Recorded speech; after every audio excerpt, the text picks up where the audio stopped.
किसान भाइयों, आज मैं गुरुकुल कुरुक्षेत्र के प्राकृतिक कृषि फार्म पर पहुंचा।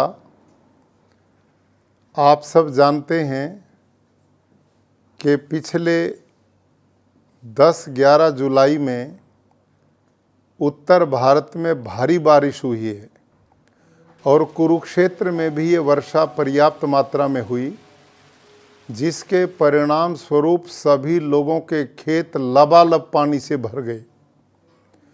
ऐसी स्थिति में गुरुकुल कुरुक्षेत्र के प्राकृतिक खेती के अंदर जो केचुआ है, अर्थवर्म है, वो एकदम धरती से बाहर निकला और जो रास्ते हमने चलने के लिए खेतों के बीच में बनाए हैं, उनके बीच में आप देख सकते हैं कितनी बड़ी संख्या में केचुए रेंग रहे हैं, चल रहे हैं।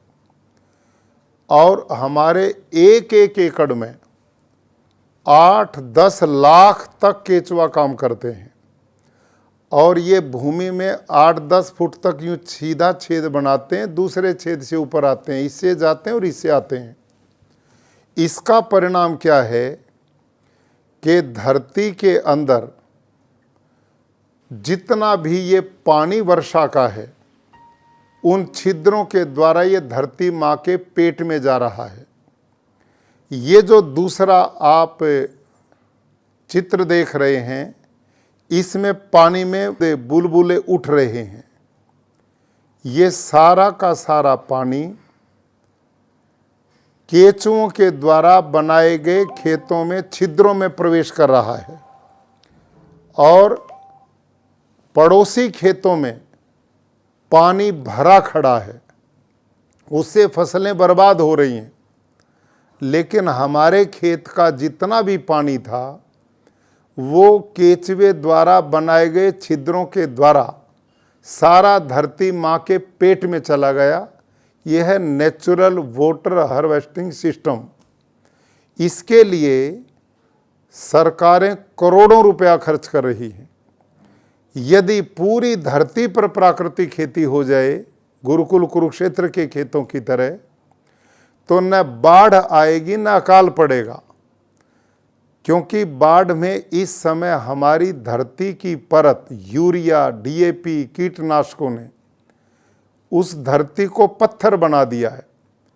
केचुए जैसे मित्र जीव मार दिए हैं, सूक्ष्म जीवाणु मार दिए हैं, जो धरती में छिद्र बनाते थे, धरती के ऑर्गेनिक कार्बन को बढ़ाने का काम करते थे।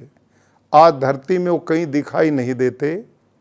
इसी का परिणाम है कि अब वर्षा हो रही है और जो 6 इंच उपजाऊ मिट्टी हमारे खेतों की है, ये वर्षा का पानी उसको बहा करके ले जा रहा है, बाढ़ के रूप में विनाश करता है और हमारे खेत बंजर बन रहे हैं और भूमिगत जल स्तर दिन पर दिन घट रहा है।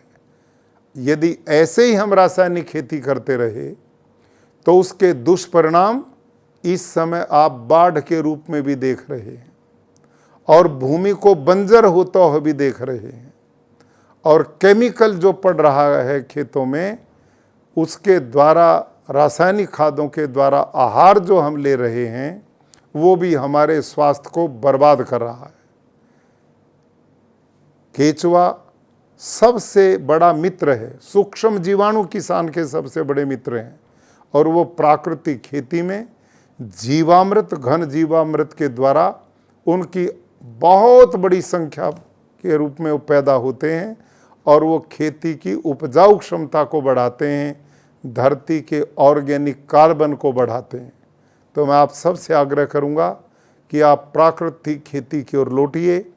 भारत के यशस्वी प्रधानमंत्री श्रीमान नरेंद्र मोदी जी की इच्छा है कि मेरे देश का किसान समृद्ध हो, खुशहाल हो, उन्नत हो और वो जहर रहित खेती की ओर बढ़े, गो आधारित प्राकृतिक कृषि को अपनाएगा तो उसकी आय भी बढ़ेगी, खेती में लागत भी उसकी कम होगी और धरती उपजाऊ भी बनेगी, पर्यावरण भी बचेगा, जल भी बचेगा और लोगों का स्वास्थ्य भी बचेगा।